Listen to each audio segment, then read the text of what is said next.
Thomas Leo Clancy Jr., born in 1947, was an American novelist best known for his military thriller stories that mostly feature the hero Jack Ryan. But come on, we're not here to talk about some smelly old books, we're here to talk about cool video games where you shoot people. The Tom Clancy video game series began life when Ubisoft started working with Red Storm Entertainment, a developer owned by Clancy that endeavoured to turn his stories into games. The franchise is divided into three main subseries: Rainbow Six, which centres around squad-based tactical action, Ghost Recon, which puts players into the shoes of a special unit of Black Ops soldiers, and Splinter Cell, which are action-adventure titles with a focus on stealth. Over the years, there have been dozens of games inspired by Clancy's work, with several unique versions of the same game having been developed for different consoles, and today we're going to separate the Splinter Cell-Yeahs from the Rainbow Sucks. But first, some rules. For this ranked list, we're only including games that carry the Tom Clancy's prefix in a majority of their versions. So basically, no titles from before Ubisoft entered the fold. Remastered collections don't count, but some remakes and expansion packs do. Basically, it all relies on whether or not they were reviewed as separate entities or bundled in with the main game. Mobile games count this time around, and we'll be ranking games based on the combined critical scores from sites like Metacritic and GameRankings. Clancy games with the same title can vary quite a bit from platform to platform, so we've grouped them together based on similarities in the gameplay. If you spot a game that you think is in the wrong grouping, then please mail your concerns to 123 Fake Street, Made-Upsville. We will read every single one. Anyway, enough waffling. It's time to let our big scary guns do the talking instead. Let's rank 'em. I'm Ben. And I'm Peter from TripleJump, and this is every Tom Clancy's video game ranked from worst to best. The Unrankables. Rainbow Six Takedown, Missions in Korea, 2001, PC. Off the back of the success of the first Rainbow Six game and its sequel, Rogue Spear, a special version of the game was made for a very specific market: South Korea. Rainbow Six: Take-Down-Missions in Korea was released for PCs in 2001, making it just the third Ubisoft game ever to bear the Tom Clancy name. On the surface, it was quite similar to Rogue Spear, which we'll get to much later down the line, but was tweaked to be more appealing to South Korean gamers. The plot of the game was altered so that players now controlled Korean operatives working to prevent terrorism from taking place inside the country. New weapons and uniforms were added to reflect the setting change, and although we couldn't find any actual evidence of this, I imagine the language was changed too. Not much point going through all that fuss to then put out a game your key audience can't understand, after all. Missions in Korea came about when local developments Kama Digital Entertainment purchased the rights to the Rogue Spear engine. Western developers Ubisoft and Red Storm Entertainment helped to make the game and even promised an international release, but for whatever reason this never happened. As a result, reviews of this game in English are hard to come by, and I am not willing to download Duolingo just to learn Korean. Me and that owl have a very checkered past. Rainbow Six Lone Wolf, 2002, PS1. Another Rainbow Six spin-off from 2001, Lone Wolf was released for the PS1 and was available everywhere bar one specific country. You'd think this would have made it easy to find reviews for, but you would have thought wrong. According to one transcript of the game's blurb, as rumors of American weapons being smuggled into Russia grow, Ding Chavez, Rainbow's best field operative... hang on a second. Ding? The main character in this game is called Ding. Look, I'm sure it's a very legitimate name, but there is no way an elite group of soldiers would ever admit someone whose name sounds like the noise a microwave makes when it's done. Apologies to all the Dings watching. Anyway, Ding is presumably the titular lone wolf in this game, as he's sent behind enemy lines to disrupt the flow of illegal weaponry. I'm only guessing, but no credible outlet offered up any sort of review of this game despite it being released on a major system. It doesn't even have a bloody Wikipedia page, for crying out loud. Users on GameFAQs gave it 2.5 stars, and various smaller reviews complained of how short the game was with just 5 missions to play, but we didn't feel like it was fair to condemn Lone Wolf to such a low ranking based on so little evidence. Having said that, it doesn't seem like you're able to play as an actual wolf at any point, so everybody involved in this game should have been sent to prison for false advertising.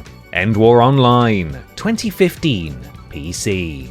We'll discuss End War a bit later on, but for now, let's look at the online version. A real-time MMO, 2015's End War Online picks up where the main game left off in the aftermath of a gigantic global conflict between all the usual suspects sparked by a shortage of fuel. Once again, players could choose to join one of 3 different factions: Europe's Federation Enforcer Corps, America's Joint Strike Force, or Russia's Spetsnaz Guard Brigades. So many factions, so many funky acronyms. Decisions. The game was free to play, had both single and multiplayer modes, and pitted different factions against each other as players were tasked with securing Earth's dwindling resources for their own sides, whilst firing as many bullets as humanly possible, of course. Sadly, End War Online didn't last long, as servers were shut down for good in 2016, but there's evidence out there that some people had a great time with it while it lasted. Professional reviews are hard to come by, but we've seen plenty of user reviews that are complimentary towards the game. Unfortunately, there just weren't enough of them from enough reputable sources for us to feel confident putting the game on the full list, hence why it's ended up here. Also, if an online server only lasts for a couple of years, that's not a massive vote of confidence, is it? Anyway, with the unrankables out of the way, we can get on with the proper list. Number 67. Ghost Recon, 2010. We're kicking things off properly with one of the most recognizable names in all of the Tom Clancy video game canon. Sort of. Despite sharing a name with the very popular PC game from 2001, this title called Ghost Recon was actually released exclusively for the Wii in 2010. Like its ancestor, the game also tasks players with stepping into the shoes of the titular Ghosts unit and taking on Russian ultra-nationalists causing trouble in Europe, only this time the action is set in Norway. Yes, because when I think of thrilling action, explosive gunfights and high drama, I too think of serene, lovely Norway. Also, when I think of tactical shooters, I definitely think of the Wii. No, can't see any reason why those two wouldn't go together. Part of why the Ghost Recon brand has existed for so long is because it allows players to truly embody the character of an elite soldier, roaming freely around the battlefield and taking down bad guys in true action hero style. The Wii version is basically a rail shooter, which completely undermines everything I just said. Throw in outdated visuals, dismal sound design, and voice acting straight out of a 1960s sitcom, and you've got yourself a truly horrendous experience that probably had Mr. Clancy spinning in his grave 3 years before he'd actually died. Was that in poor taste? Possibly. But, in my defense, bad games do bring the worst out of me. Number 66. Elite Squad, 2020. Mobile. We decided to include mobile games on this list because the Tom Clancy series has produced some decent efforts for phones over the years. 2020's Elite Squad is not one of them. Released worldwide in August 2020, although it had already been available in the Philippines since March of that year for some reason, Elite Squad was a free-to-play action RPG title developed by Owliant, an UbiSoft subsidiary. Players could control squads of 5 characters pulled from titles Rainbow Six Siege, Splinter Cell, and The Division to do battle against other units from around the world. The characters were also stylized in cutesy cartoon form, because nothing says appeals to children quite like a gang of trained killers. Nobody ever expected Elite Squad to set the gaming world on fire, but players were thoroughly disappointed when they didn't even get a tiny spark. Aside from the Tom Clancy's branding, everything else was completely generic, from the dullest dishwater gunfights to the tedious leveling up system. Even the most hardcore Clancy fans had trouble defending this as anything but a cash grab designed to jump on the squad-based RPG bandwagon alongside games like Marvel Strike Force. You may have noticed that we've been using the past tense a lot in this entry, and that's because the servers for Elite Squad were shut down in October 2021. Meaning that this game lasted barely over a year. If that doesn't say it all, then nothing will. Number 65. Hawks 2, 2010. Wii. Sadly, this is not a crossover between Clancy and the radical skater boy Birdman Tony Hawk, but rather, Hawks is a subsection of the Clancyverse where players take to the skies in arcade-style flight-based combat. In case you're wondering, Hawks stands for High Altitude Warfare Experimental Squadron. And yes, that does mean that this game should be called Whores, but nobody wants to ask their friends if they'd like to come over for a night of fun with some whores, do they? Why are you giggling? The worst rated title in this sub-series is the Wii version of the sequel, which came out just a week or so before the 2010 Ghost Recon disaster. It's completely different from any other edition, and by completely different, I mean worse in every conceivable way. Everything from the plot and characters to the vehicles players can control had been changed for this version. You can even take control of a peregrine falcon, but our little feathered friend couldn't save this rubbish heap as reviewers savaged its cartoony art style, arse-backwards plot, and the decision to put it on rails. Here's an idea, UbiSoft. Stop putting Tom Clancy games on rails! Same advice goes to you as well, Peter Molyneux, we're watching you. Hawks 2 for the Wii was an unmitigated disaster, and the 1-2 punch of this and the aforementioned Ghost Recon ensured that the series would never return to the white console ever again. Number 64. Ghost Recon 2, 2005, GameCube. Even before the Wii came along, Nintendo was still lumped with dreadful Tom Clancy titles, as evidenced by this dire 2005 port of the second Ghost Recon game for the GameCube. The Nintendo version of the game had the same plot as the PlayStation one, but a completely different story to the Xbox version, which, as you'll find out, polled much higher among critics and fans. In a story subtitled First Contact, GameCube players take on the role of Sam Fisher, member of the Ghosts, on a mission that takes him into North Korea. Fisher and the rest of his team are sent to determine whether or not a missile that struck a US Navy ship was fired on purpose or by accident, with the price of failure being all-out war between the two countries. If only their mission was to divert the missile, because that way they could have blown up the factory that printed this port. The GameCube version fell down in several key areas, including in enemy AI, which was about as intelligent as a flip-flop, and frame rate, which lingered somewhere around the 4 FPS region. Furthermore, the lack of helpful mission reminders and maps would often leave players lost as to what they were meant to be doing, rendering the game almost unplayable. I'm tempted to say at least they tried, but in all honesty, I'm not sure they did. Number 63. Rainbow Six, 2000, Game Boy Color. You might be surprised to see the original Rainbow Six game, the game that started the whole Tom Clancy phenomenon and the reason why we're doing this, so low on the list. However, if you're a regular viewer of these ranked videos, you'll have worked out that we've played a trick on you. Whilst this is the first Rainbow Six game, it's actually the handheld port, which was released for the Game Boy Color in the year 2000, 2 whole years after the game debuted on PC. For this version, the tactical, free-flowing gameplay that made the original such a hit is completely gone due to the hardware's limitations, and what we're left with is, well, I'm not entirely sure. It's like when you step on something wet whilst walking through your kitchen in the dark and can't quite work out what it was. God, I hope it's not cat sick. Rainbow Six on the Game Boy Color is a much slower, much uglier copy of the base game, like a photocopy made when the ink was running dangerously low. The tense, stealth-based action that made the original such a hit simply wasn't present, and neither was anything else that made the game so special. This was Rainbow Six in name only. Fair play to developers Crawfish Interactive for even trying to bring something with such scope to an underpowered piece of kit like the Game Boy Color, but the truth is this was never going to work. Don't worry though, Rainbow Six fans, better things are on the way. Number 62. Rainbow Six Critical Hour, 2006, Xbox. Since Nintendo have had to put up with a lot of flack over the last few entries, let's change focus and dedicate the next minute or so to having a go at Xbox ports. You're welcome, Bill Gates. John Clark, a prominent character in many of Tom Clancy's books and across the Rainbow Six series of games, is facing retirement and is reminiscing about some of his greatest missions. He invites the player to join him by making them play through a load of levels they've already completed. Oh, John, you shouldn't have. No, seriously, you shouldn't have. The 2006 Xbox exclusive Rainbow Six Critical Hour is mostly made up of remastered levels from existing games, including the original Rainbow Six and its first sequel, plus an expanded mission pack. This ended up taking the series back to its early days, as Rainbow Six had undergone a number of gameplay changes since then. Whilst some fans were happy to see this change, most were annoyed that the majority of content in Critical Hour was stuff that they'd already experienced. Now, we said at the start of this list that we weren't including remasters, so why is Critical Hour here? Well, alongside the old missions, the game also presented 8 new multiplayer maps, and since multiplayer is such a key part of the Rainbow Six franchise, we decided that it was worth including.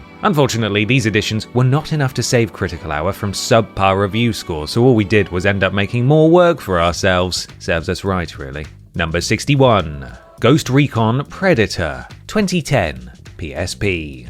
Now, before you get excited, neither Arnold Schwarzenegger nor the big alien thing he fights in the jungle are in this game. Sorry to be a buzzkill, but I had to tell you before you got your hopes up. Oh, they're already up, I'm sorry. Ghost Recon Predator, which annoyingly doesn't have a colon in its title, is a PlayStation Portable exclusive and the last time a Tom Clancy game made an appearance on the Sony handheld. Considering it's also the worst rated of all the Tom Clancy PSP games, you can probably see why. With gameplay centered around stealth and tactics, Predator instructs the player to choose choose 3 types of soldier from a group of 8 at the start, and then navigate the Sri Lankan jungles to track down those responsible for the deaths of several American miners. That's miners with an E and not an O, by the way. That would be a radically different and much darker game. Despite its intriguing plot, setting, and mechanics, Predator failed to live up to any of them. The tactical elements were poorly implemented, with the best course of action often being to just run in all guns blazing and hope for the best. Throw in unfriendly controls and missions that were repetitive at best and torturous at worst, and there was absolutely no reason for anyone to play this game either at home or on the go. Maybe a cameo from Arnie wouldn't have been the worst idea after all.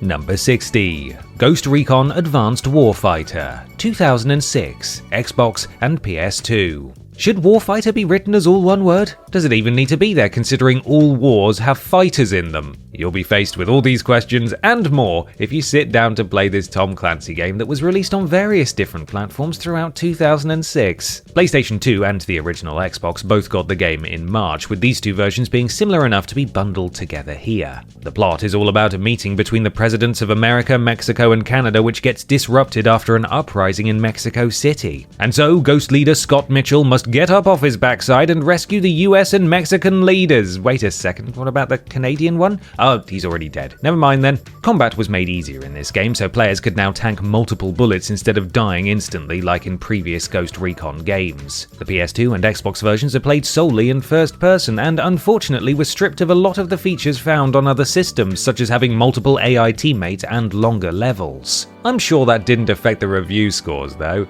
Oh, wait, yes it did. These 2 incarnations polled the lowest across the entire Advanced Warfighter spectrum, with the PS2 build sitting at just 44% on Metacritic. The Xbox One did slightly better, but not enough to save it from the lower levels of our list.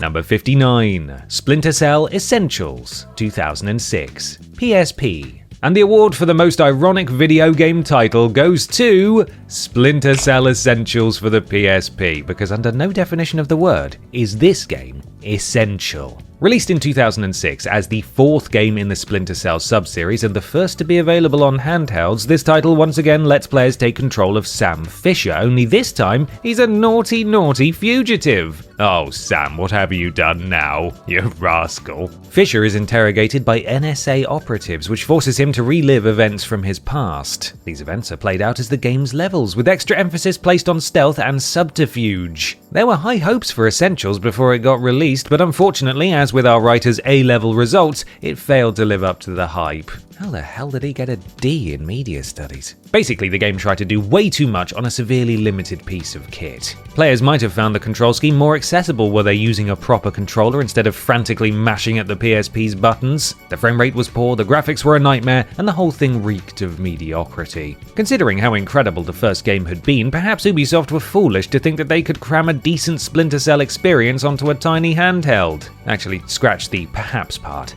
They were foolish. Number 58. Ghost Recon Breakpoint, 2019. PC, Xbox One, PS4, and Stadia. At the time of writing, Ghost Recon Breakpoint from 2019 is the most recent entry in the Ghost Recon series, and, well, it's at number 58.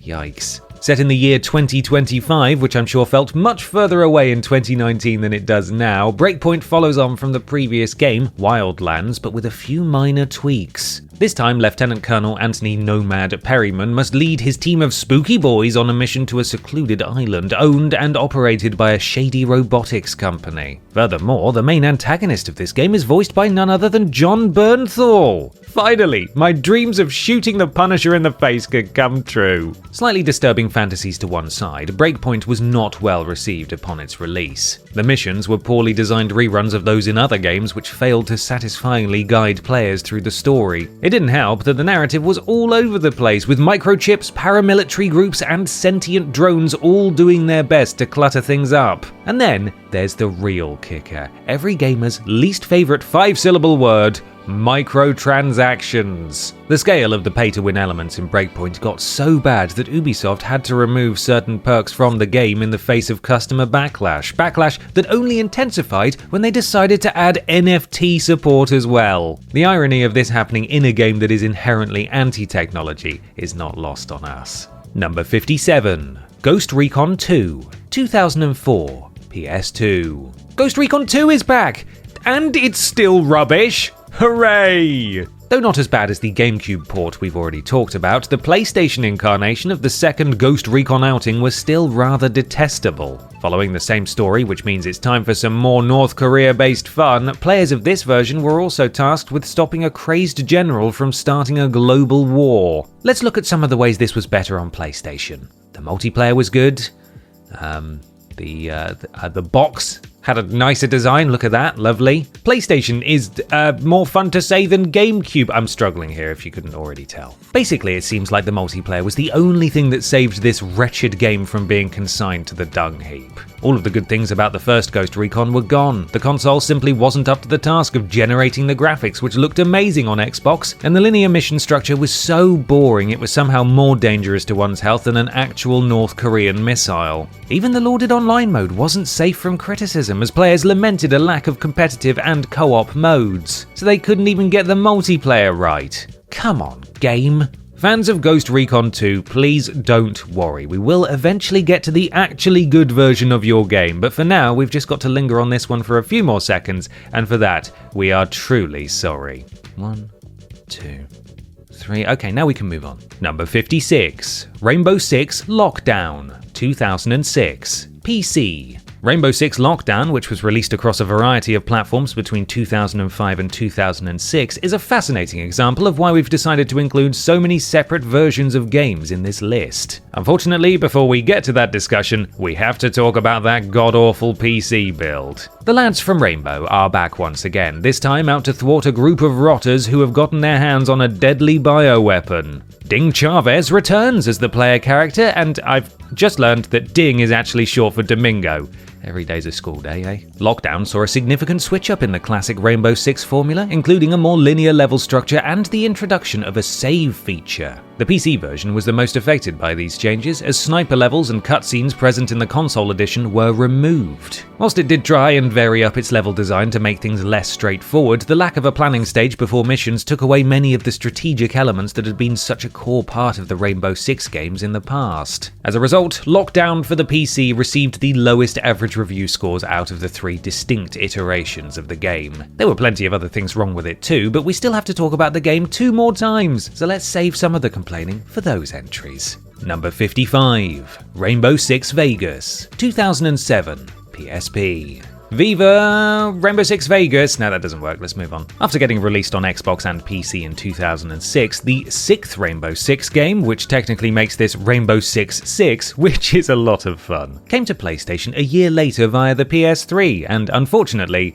the PSP. Operative Logan Keller is sent to the Nevada playground after an evil terrorist cell launches a series of attacks on the city's most famous landmarks. No, not the replica of the Eiffel Tower! Whatever shall we do without it? We don't have another one anywhere else. The portable version of Vegas was hampered from the very start, as whilst its cousins were made using the more modern Unreal Engine 3, it got stuck with Unreal Engine 2. It didn't help that many of the console features were gutted to make room on the handheld. The campaign mode was significantly shorter, for example, leaving Rainbow Six Vegas on the PSP feeling more like a seaside amusement arcade than a glitzy, glamorous casino. Whilst many reviewers were quick to point out how strong this title was considering its limitations, a few of them were able to wholeheartedly recommend it, knowing that the console version was out there doing a much better job. The PSP version put on a fairly big bet, but unfortunately, the house always wins.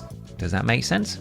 I've never actually been to a casino before. Number 54. Ghost Recon Advanced Warfighter 2, 2007. PSP. Ghost Recon Advanced Warfighter 2, or GRAW 2 if you want to get silly sounding acronyms about this, came just 1 year after the first game being released in 2007. The word advanced gives away that this game is set in the future, the distant and terrifying world of 2014. Man, do I feel old. Once again, 3 distinct editions of the game were released, and unfortunately it's our old friend the PSP that finishes at the bottom of the pile. As the old saying goes, the more things change, the more subpar, watered-down versions of games get released for handhelds. It's true, I've got that on a tea towel. The game, which centers on a conflict between pro-Mexican nationalists and the US Army on the border between the two countries, wowed critics on chunkier hardware, but the PSP cut suffered from the same old issues we've talked about on this list already. A short campaign, diluted graphics, features from other versions going missing, so on and so forth. The really sad thing about Graw 2 on the PSP is that many reviews pointed out how good it was as a handheld shooter, but as you can tell from its review score, which was in the low 60s, that wasn't enough for them to actually endorse it. Speaking of not endorsing things, the game's storyline caused such a ruckus down in Mexico that the governor of Chihuahua State called for copies of it sold on Mexican soil to be seized. Maybe he was more of a Rainbow Six fan? Number 53. The Sum of All Fears, 2002. PC, PS2, and GameCube. Of all the games on this list, 2002's The Sum of All Fears was the trickiest to place as there was a serious discussion about whether or not it should have been included at all. Firstly, the game doesn't always carry the Tom Clancy's prefix, that changes depending on where you look. And secondly, it's the only title on this list to be based directly on one of Clancy's novels, or more specifically, the film adaptation of one starring Ben Affleck and Morgan Freeman. Ultimately, we decided to include it because A, it was made after Ubisoft acquired Clancy's Red Storm Entertainment, and 2, we have such fond memories of its appearance on Worst Games Ever. What a state. The version we're talking about here was released for the PC, PS2, and GameCube and is essentially a stripped-back, more user-friendly Rainbow Six game. Players have the ability to control a squad of soldiers to tackle the game's objectives, which involve taking on various terrorist incidents on American soil, though they are free to deviate from the set path if they choose. Although the PC version of this game received a decent average of 72% on Metacritic, it's dragged down by its 2 home console outings. The PS2 version only managed 53% on game rankings, whilst the GameCube one scored a dismal 36% on both sides. Add all of that together, and you'll understand what I call the sum of all fears. That's actually a very clever maths joke, and I would appreciate a round of applause. Thank you. Thank you. No, thank you. Stop. Stop now. Number 52. Rainbow Six, 1999/2000. PS1, Nintendo 64, and Dreamcast. The original Tom Clancy game is back, and it's doing a lot better than it was on handheld. Granted, it's not doing great, but hey, progress is progress. This first game tracks the formation and early years of Rainbow, an international collective of top-notch soldiers that only get brought out for the toughest of missions, like taking the lid off a jar of mayonnaise. Apparently, the secret is to run it under warm water. There you go. Though Tom Clancy would eventually go on to forge a very successful relationship with Xbox, that console was still a couple of years away when this game came out, so it had to settle for a release on the PlayStation, Nintendo 64, and Dreamcast instead. The Nintendo and Sega consoles received game ranking scores in the low to mid 70s, with reviewers pleased with their realism and exciting multiplayer options. Unfortunately, this game was an absolute disaster for Sony, whose version only managed 48%. That's significantly lower than the Game Boy Color version we ripped into earlier. Everything about the PlayStation build was wrong. Its clunky control scheme, betrayal of key mechanics such as team leadership, and graphics that looked out of date even by 5th generation standards. Basically, Sony fluffed it and they dragged everyone else down with them. Nice job, Sony. Now Nintendo and Sega are going to bully you in school and you'll only have yourself to blame. I don't care that they keep flushing your head down the toilet. You should have done better with those frame rates. Alright. Number 51. End War, 2009. PC. In the late 2000s, Ubisoft made the bold decision to use Clancy's name to promote a pacifist video game.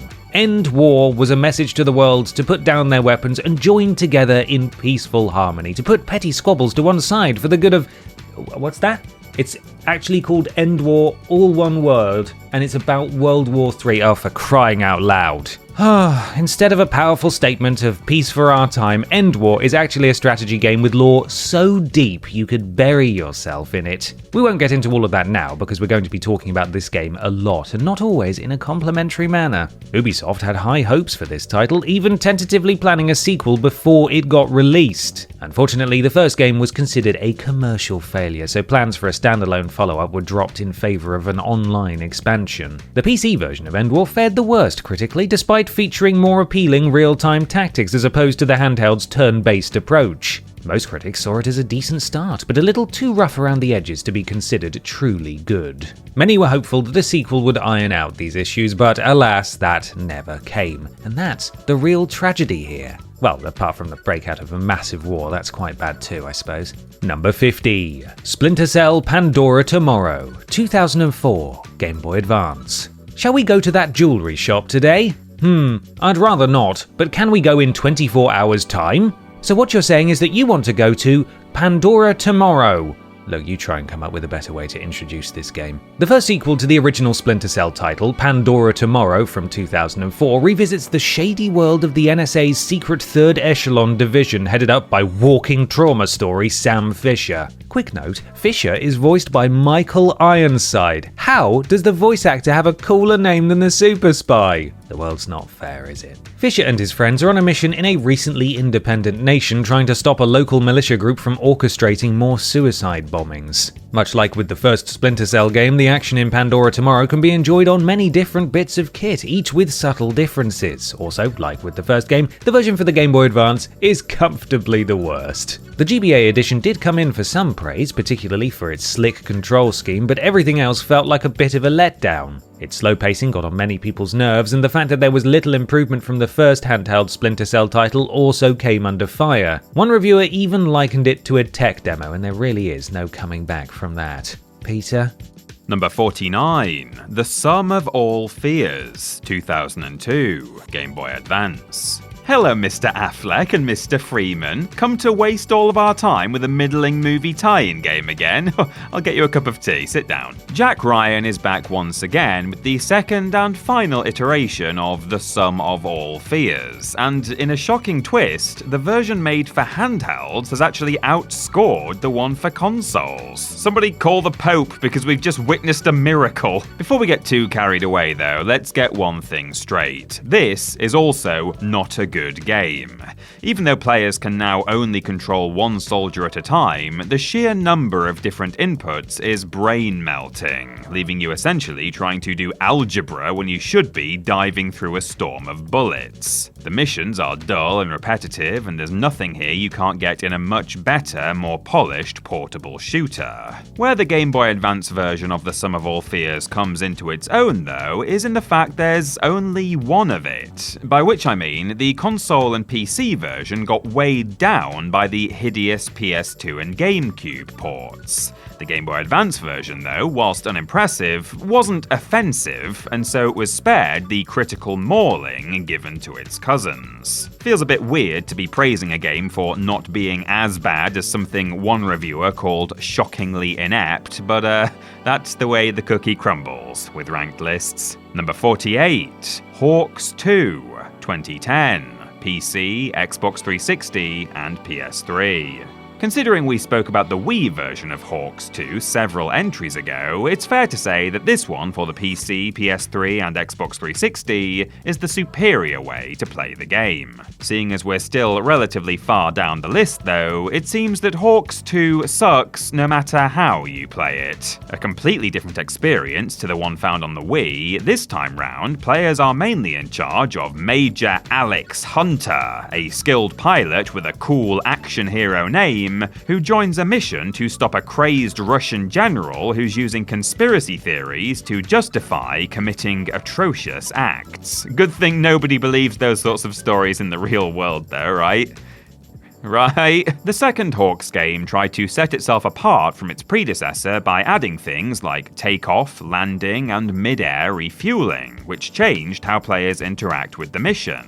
But this wasn't enough to rescue it from the jaws of ferocious criticism. The PS3 version got the best scores, but even that was called out for massive difficulty spikes and boring ground missions. The flying got good reviews, which I suppose is the main thing, but that couldn't prevent the plain boy's second outing from being less of a majestically soaring eagle and more of a chicken trying to leap over a garden fence. Number 47, End War, 2008, DS and PSP. Between 2008 and 2009, Ubisoft made the bold decision to use Clancy's name to promote a pacifistic— oh, hang on a second, we did this joke just a second ago. Are we really talking about End War again so soon?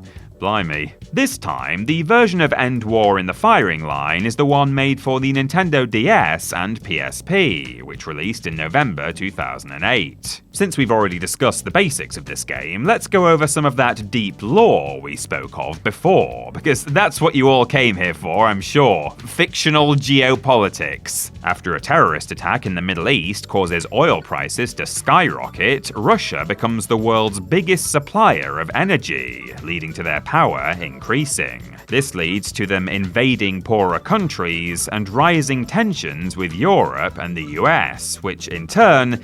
Actually, this is getting dangerously close to real life. Can we talk about something else, please? End War for the PSP reviewed slightly higher than its DS counterpart, although some write-ups did point out how well the stylus was incorporated, but neither got particularly glowing scores. The game was praised for bringing strategy to handhelds, but other than that, it was dismissed as middling, in much the same way the PC version was. Who knows what might have been had End War been allowed to get a sequel, but since nobody bought the first one, we'll never find out. And I bet you feel bad for not putting your hand in your pocket now, don't you? Yeah, you should.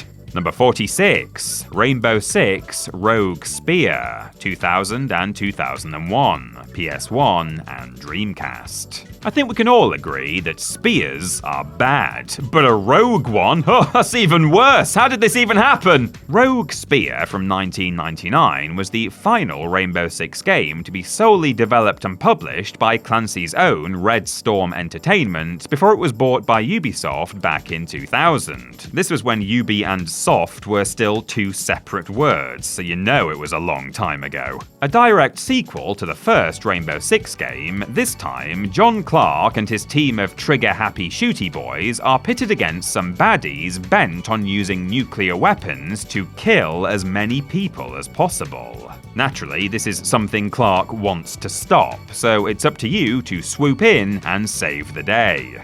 No pressure. Rogue Spear released in 3 distinct forms, with the home console one coming in dead last in terms of review scores. As Xbox was yet to emerge, responsibility for bringing the game to the world fell to the PS1 and the Dreamcast, and we've already seen that these guys don't always do Mr. Clancy justice. Once again, Sony lets the side down, pulling just 60.07% on game rankings, 12 points lower than its Sega counterpart. Reviewers didn't like the oversimplified navigation system, the incompetence of the CPU, or the cumbersome HUD setup. They were keen to point out how much better it was than Rainbow Six on the PlayStation, but that's not saying much. As for the Dreamcast version, that was fine. That's all there is to say, really. Next, number 45, Ghost Recon Phantoms, 2014, PC. A rare Tom Clancy game released for just one platform, Ghost Recon Phantoms was a free-to-play online shooter made available on Microsoft Windows PCs in 2014. With 3 different classes available in-game, each with their own special abilities, Phantoms fans, who we will now refer to as Phantoms, with an F at the start. You see what we... Yeah, never mind. Were encouraged to go to war with their friends, MOBA style, in either solo or team matches. There was some vague story about the Phantoms being a group of ex-ghosts, but that wasn't really important. All that mattered was that you could now kill Billy from history class and not go to prison for it. That'll teach you for borrowing my pencil sharpener without asking. However, Phantoms everywhere were left heartbroken when just 2 years into its run, the servers for this game were shut down in 2016. A number of reasons contributed to its downfall, with a dwindling player base being one of them, but less than superb review scores also surely played their part. The gameplay was fine, although nothing special, but it was noted that in order to stay competitive, players would need to fork out extortionate amounts of money for the best gear. This rendered much of the experience pointless, as if you didn't have the cash, you'd only spend around 30 seconds on any given map before getting blasted. Oh, I'm sorry, Billy, you can borrow my pencil sharpener anytime you like! It was a bit of fun while it lasted, but unfortunately for the most dedicated players, this Phantom quickly passed to the other side. Number 44, Ghost Recon Jungle Storm, 2004, PS2.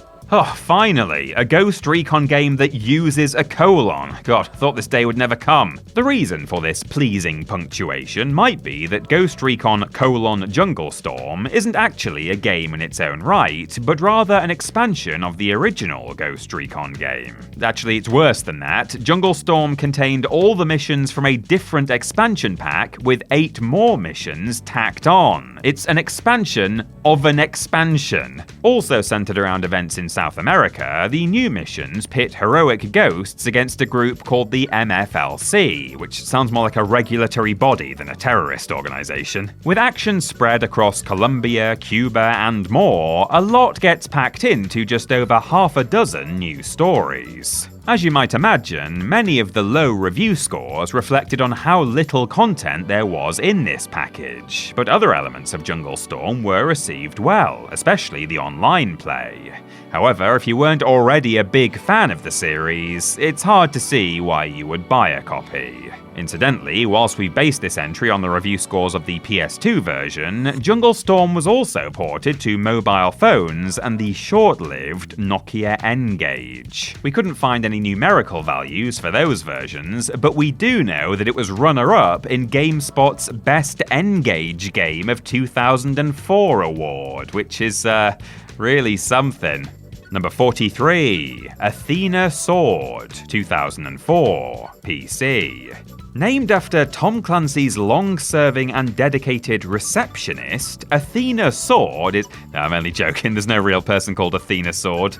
I mean, I don't think there is, but I actually haven't done the research. So if you went to school with Athena Sword, leave a comment below and we'll be in touch. Anyway, what we're actually talking about here is an expansion for the PC version of Rainbow Six 3, which brought in 8 new missions, 5 new multiplayer maps, and 3 new multiplayer modes, as well as several new weapons with which to maul your nearest and dearest. Instead of some humid jungle in the middle of nowhere, the Rainbow team are this time dispatched to Italy. Very nice. After they learn of a group of wrongdoers in possession of a deadly chemical gas. Oh, not so nice. But at least they got to have some nice pasta whilst they were out there, right? I mean, a free holiday's a free holiday, after all. Whilst not every Rainbow Six 3 expansion got separate review scores, Athena Sword did, which is why we felt justified in including it here. Critics were, on the whole, fans of the extra material, though they were less impressed with how similar it was to the main game. Even the top review scores recommended fans of the series wait until a deluxe edition had it bundled in, which happened with the release of the Gold Edition in 2004.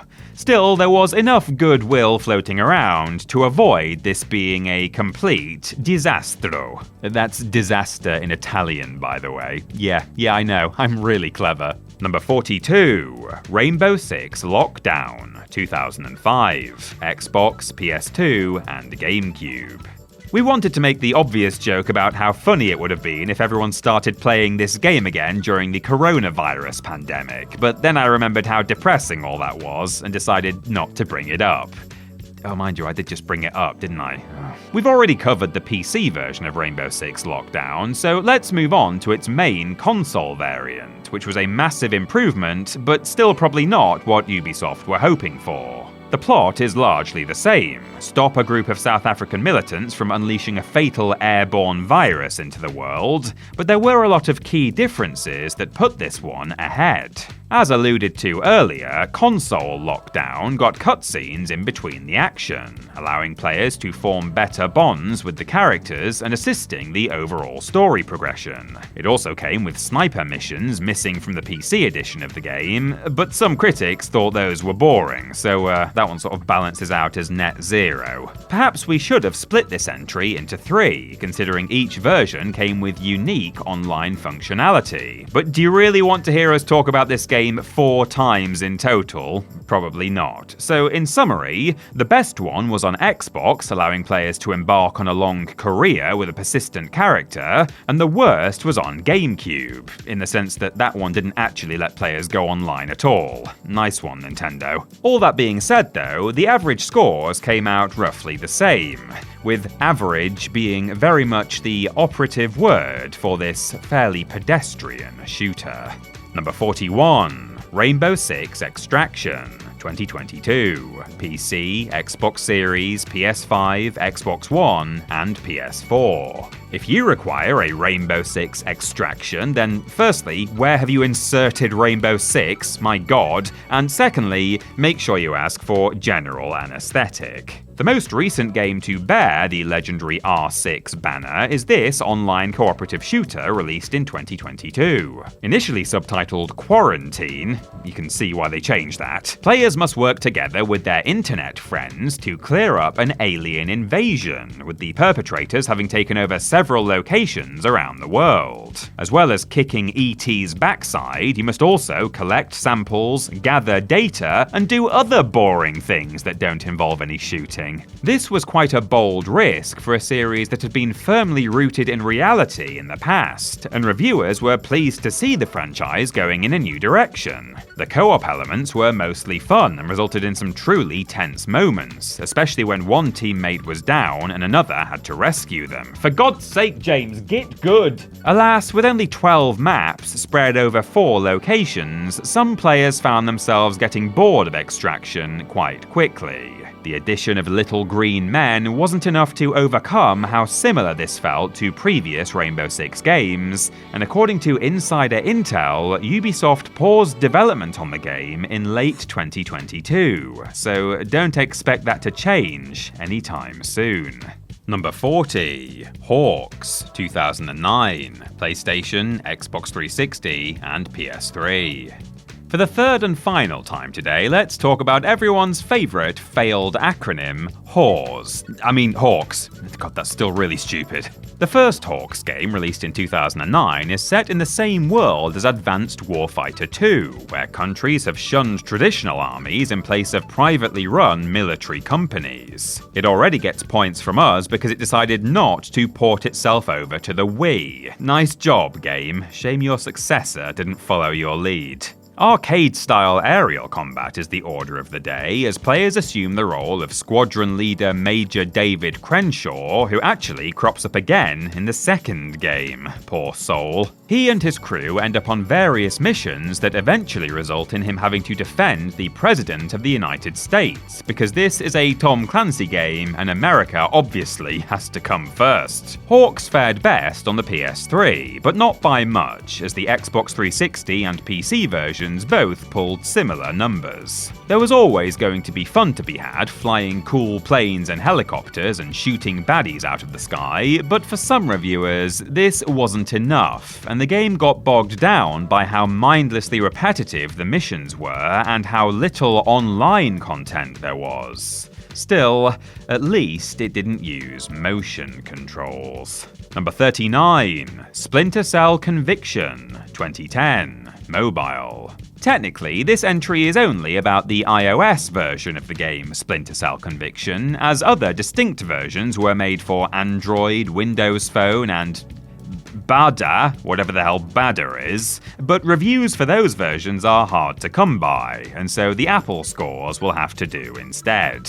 As if being in constant danger from the world's deadliest terrorist organizations wasn't bad enough, Sam Fisher's life somehow gets even worse when he discovers his daughter has been killed in a hit-and-run accident. Honestly, this guy just cannot catch a break. But wait a second, was this really an accident after all, or are darker forces at play? It's up to this sad dad to find out. Conviction for iOS is remarkably feature-complete when compared to its older sibling, and it helps that the story and characters are amongst the strongest the series has to offer. The mobile version even had the cutscenes and voice acting from the full title, so players could enjoy Michael Ironside's gravelly tones while sitting on a train or waiting for a bus or doing other public transport-related activities. Unfortunately though, at the end of the day, mobile games gonna mobile game, and there was no way this was going to live up to what a more powerful dedicated gaming machine could produce, even with the help of Bada, whatever that is. Seriously, does anyone actually know? Number 38, Ghost Recon Wildlands, 2017, PC, Xbox One, PS4, and Stadia. Considering how much they love to overuse them in their other games, it's incredible that Ubisoft waited until 2017 to introduce open worlds to Ghost Recon. You've got to admire that level of restraint. Ghost Recon Wildlands was a massive shift for the series, which had been entangled in visions of futuristic combat ever since the release of the first Advanced Warfighter. Wildlands took things back to basics, dropping a team of elites into Bolivia to take down a drug cartel after an American agent is killed whilst undercover. The game sold incredibly well, even outdoing the mighty Legend of Zelda Breath of the Wild in terms of numbers, and many gamers were thrilled to be able to explore such a large and diverse expanse of land, which ranged from dense woodlands to wide-open deserts. But as you can probably surmise, Wildlands was not without its faults. The AI was a big source of frustration, as one minute patrol teams would be wandering through city streets, no problem at all, only for them to pounce on the player and disrupt their plans the next. The gunplay felt off, which is a cardinal sin for a shooter, and whilst the story and setting were praised, everything else about Wildlands was just sort of a bit meh. So close, and yet so far. But at least this game didn't get Ubisoft in trouble with any national regimes. Oh, the Bolivian government complained about how their country was presented. Never mind. Number 37, Splinter Cell-Yeahs Theory, 2005, 3DS, DS, N-Gage, and mobile. Honestly, this game could have just been a 10-hour loop of that scene from Jurassic Park where Jeff Goldblum explains chaos theory, and it still would have reviewed better. Not because this is a particularly awful game, I hasten to add, but just because Jeff Goldblum is magnificent. The third entry in the Splinter Cell franchise, this game ties back to the first one as Sam Fisher begins his adventure by locating a computer programmer who once worked for an old enemy. Ex-rivals quickly become the least of his worries, however, as he's then deployed to try and prevent an all-out war between China, North Korea, and Japan. Don't you just hate it when that happens? Weirdly, this handheld version of Chaos Theory made its debut in 2005 on the Nokia N-Gage, and this was the build that got the best reviews, only a handful of points shy of the PS2 version's overall Metacritic score. That is seriously impressive for a handheld so poorly designed that you had to remove the battery in order to insert a game cartridge. Unfortunately though, this version of Chaos Theory is let down overall by the abysmal scores it received on the DS and 3DS, which were miles behind what it was doing on the Nokia system. These versions were lambasted for being too dark, too slow, and too difficult to control. As a result of such a wild discrepancy in the review scores, we had no choice but to place this one mid-table. Honestly, what is it with Tom Clancy games and Nintendo? Number 36, Ghost Recon, 2001, PC, Xbox, PS2, and GameCube. We're back where it all started for this franchise, and considering we've heard the words a billion times today and are going to hear them a billion more times before the list is out, I've challenged myself to not say the name of this game throughout the whole entry.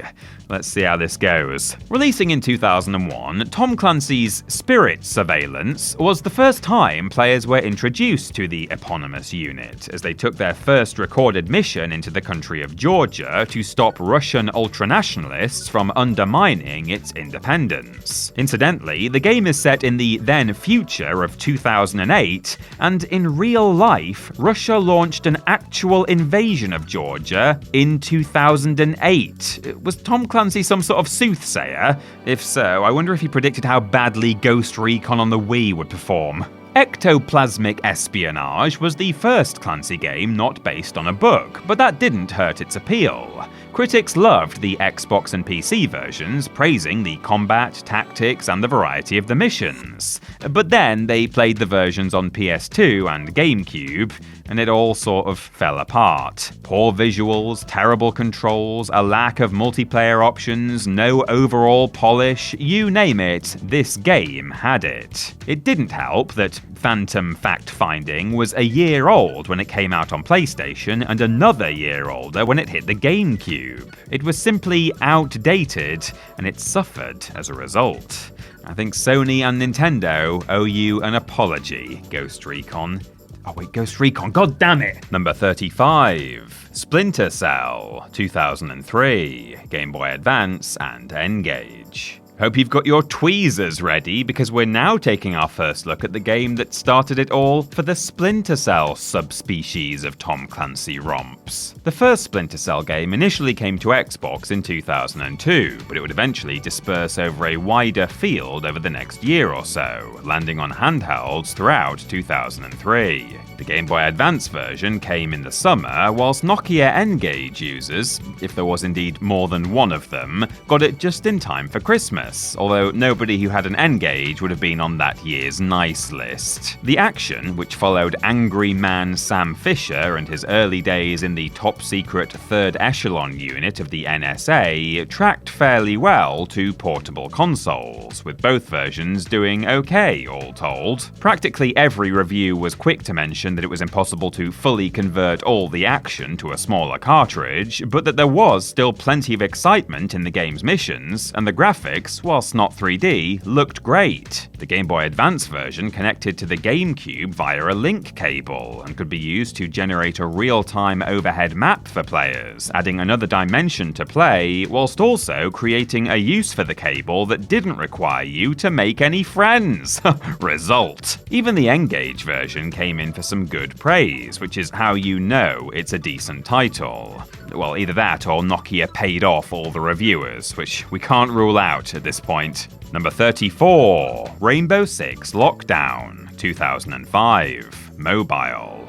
We are back in lockdown, no, not like that, for the third and final time. And do you want to hear something really wild? The highest review scores for this game come from the version made for mobile phones. You might want to check your feet, because I think I just blew your socks off. The mobile version was actually the first one to be released, premiering about a month or so before the title headed to PS2 and Xbox. It set the tone for what was to come, a rollicking, bloody military campaign where terrorists were treated like old horses in a glue factory, and was somehow even more exciting on the go than it was from the comfort of the living room. And this was in 2005, when phones were essentially nothing more than potatoes you could make calls from. That being said, as with all versions of Lockdown, there were still problems. The gameplay was likened to that of a puzzle title, what with all the ducking and avoiding of guards players had to do, and the enemies in the mobile version were on rails, which, as we've already discussed, isn't ideal for an all-out shooter. Still, according to game rankings at least, mobile phones were the best way to experience this game, and by a significant margin over everything that wasn't the Xbox. And honestly, this has shaken me to my very core. You know, I think I need a minute. Okay, I think I'm done now. Number 33, Ghost Recon Future Soldier, 2012, PC, Xbox 360, and PS3. Surely a game called Future Soldier is set in a future that is still in our future, right? Oh god no, this game's set in 2024! Oh, we're so old, time's marching ever onwards and there's nothing we can do to stop it! To be fair to this game, which released for PC, PS3 and Xbox 360, it came out in 2012, where 12 years into the future must have seemed like a magical place where all the world's problems had been solved and cars ran on balloons and ice cream instead of fossil fuels.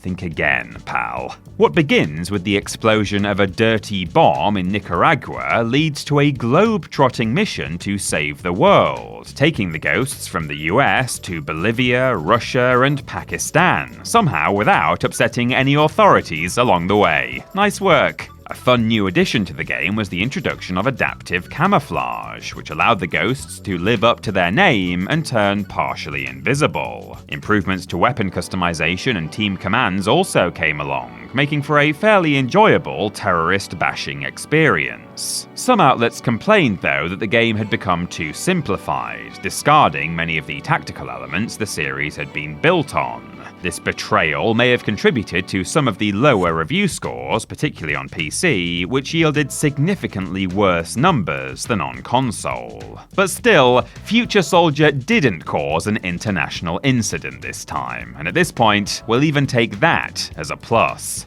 Number 32, Rainbow Six Siege, 2015, PC, Xbox One, and PS4. In 2011, Ubisoft announced they were working on a new Rainbow Six game with the subtitle Patriots, and everyone got very excited. Unfortunately, the game's development dragged on, and on, and on. And you get the idea. Patriots went through development hell until one day the company decided to scrap the whole thing and divert their attention somewhere new. That somewhere new would turn out to be Rainbow Six Siege, an online-only experience. Siege lets players step into the shoes of either terrorists attempting to disrupt society or a crack team of counter-terrorism operatives determined to stop them. Realism was the order of the day, so the team brought in actual military experts to consult on the project and closely reviewed real-life hostage situations such as the 1980 Iranian embassy crisis. I wonder if that included the Siege of Troy. That's one of my favourites. Since its release in 2015, millions of people around the world have signed up to this game, birthing a thriving community of casual players and esports hardcores. Criticism has come its way, of course, with outlets noting the low frame rate in earlier versions of the game and the fact that the single-player mode is a pile of rubbish, but on the whole, Siege has done rather well for itself. Just try to ignore the fact that the games-as-a-service model is now slowly killing the industry. Number 31, Rainbow Six Rogue Spear, 2002, Game Boy Advance. Those pesky spears are back again and they're still going rogue. Can't someone fix this, like some sort of spear wrangler? Man, that'd be a cool job. As with the console version we've already discussed, Rogue Spear, not Rouge Spear as our writer kept accidentally typing, is the second game in the Rainbow Six franchise and serves as a direct follow-up to the first game. The PC version of the title came out in 1999, with disappointing PS2 and Dreamcast variations following suit in 2000 and 2001. By the time the title found its way to Game Boy Advance, it was 2002, nearly 3 years since its first outing. You'd think this would have hampered its performance, but actually, the GBA version did okay. It even outperformed the home console version, which you would already know if you'd actually been paying attention to the list. Do try and keep up, won't you? With only 15 missions available, the Game Boy Advance version was much smaller than the others, but what it did have, it did really well. The top-down perspective really fits the style of play, and it retained the console feature of not saving in the middle of missions, which led to a much more engaging experience. An experience that was a pain in the arse, but an engaging pain in the arse nonetheless. Clunky controls and poor graphics held it back somewhat, but this was still a fine attempt from Mr. Clancy on a handheld system. Number 30. End War, 2008, Xbox 360 and PS3. We're not going to do the pacifism joke again. Twice was more than enough, and I don't want to lose those of you who were able to brave it thus far. Though real-time strategy games have traditionally found a home on the PC, it turns out the best way to experience Tom Clancy's End War was on a home console, like a normal person. Ugh, God, the very thought makes me feel sick. Releasing at the same time as the PSP and DS versions in 2008, the Xbox 360 and PlayStation 3 editions of End War did a much better job of capturing the chaos of World War III than their pocket-sized equivalents. Whether playing as the European, Russian, or US factions, the latter of which was led by Ghost Recon mainstay Scott Mitchell, RTS fans had a much better time blasting their enemies to bits with a controller in their hands than a mouse. It helped that the game's main selling point, the ability to control troops through voice commands, worked much better on these platforms than anywhere else. The Xbox voice system was especially praised, with one outlet describing it as slick, although how a slick voice control system in 2008 would hold up today fills me with dread. Though it may have been a bit of a letdown overall, if you were a fan of End War back in the day, chances are this is how you fell in love with it. Right, Ben? Number 29, Rainbow Six 3, 2003, Xbox, PS2, and GameCube. Annoyingly, whilst this PC and Mac version of the third Rainbow Six game got a subtitle, the console version was just called Rainbow Six 3, which makes it sound a bit like it's the 63rd game in the series. Unfortunately, they still haven't made a game called Rainbow Six 9 yet. That would have been nice. The console release, which could be played on Xbox, PS2 and GameCube, was completely different to the one for home computers, which we won't be seeing for some time. The storyline for this version centers around Ding Chavez, yes, trying to prevent an oil magnate from causing a global shortage, thus driving up his own prices. If there are any real oil magnates watching this video, then please don't get any ideas. You've done enough damage. As well as having a different plot, the console version also comes equipped with completely new gameplay. The traditional mission planning stage that made Rainbow Six so enjoyable for so many people is missing, as is the ability to take control of multiple characters. All of this got under the skin of long-term fans who were baffled that such a crucial part of the game would be left out. Despite this, the Xbox version actually ranked the highest out of all of them, but once again, the GameCube version let the side down with the lowest average score. I mean, come on. Just what did Nintendo do to UbiSoft to make them so mad? Number 28. Rainbow Six Shadow Vanguard. 2011.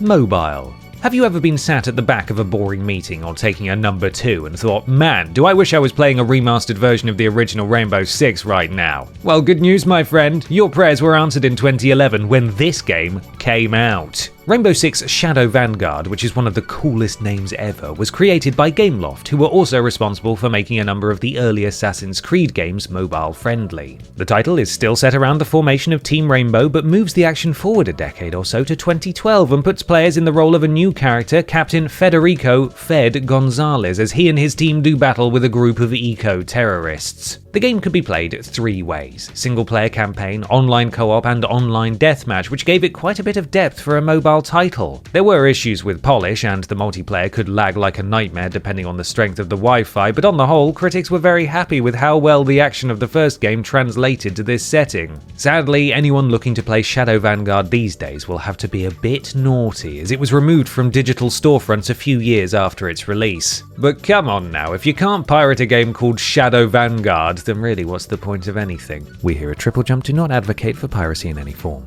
Number 27. Ghost Recon Advanced Warfighter 2, 2007, PC. If you haven't worked it out already, several Tom Clancy games follow the formula of getting released in 3 different ways: for home console, for handheld, and for PC. Ghost Recon Advanced Warfighter 2 does not deviate from that pattern. We've had the PSP version and the console version is coming up, so let's dive into the PC edition. Developed by Swedish company Grin, who would go on to make 2 Bionic Commando games following this, GRAW 2 is, as we said earlier, set in the future and features a fictional US-Mexico conflict that real Mexican politicians were not very keen on. The PC version is played out in first person, and the gameplay is more similar to the first GRAW game than on any other platform, which I suppose is either good or bad depending on how you feel about that. Significantly better realized than on the PSP, this version of the game still pales in comparison to the third member of the trio, as bad enemy design and unforgiving mission structure hampered it on its quest for greatness. Whilst there's plenty to like here, the core game itself is really quite entertaining. Ask anyone what the optimum way to play Ghost Recon Advanced Warfighter 2 is, and chances are nobody will mention this one.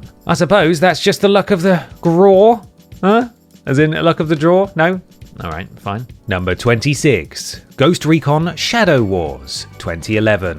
3DS. Instead of fighting their own outline or that goth hedgehog from Sonic, Ghost Recon Shadow Wars pits players against something even worse: headache-inducing 3D technology. My eyes just hurt thinking about it. Shadow Wars from 2011 was exclusive to the Nintendo 3DS and actually served as a launch title for the new handheld. Well, technically, it predates the handheld as it was released 5 days before it in the US. Now I'm picturing some poor kid alternating between staring at the box and the clock, watching the seconds tick by.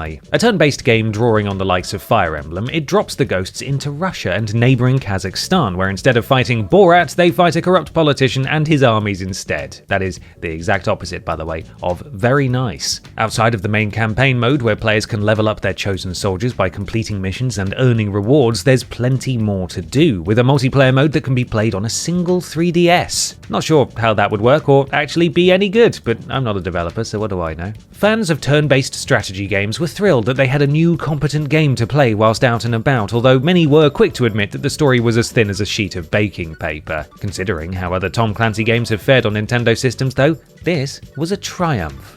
Number 25. Splinter Cell: Double Agent, 2006, Wii, Xbox, PS2, and GameCube. In the same year that Splinter Cell fans were underwhelmed by the release of Essentials on PSP, they were perfectly whelmed by another title in the subgenus, Splinter Cell: Double Agent. In true Tom Clancy fashion, Double Agent was released a number of different times for a number of different machines, and it was a nightmare trying to match them all up.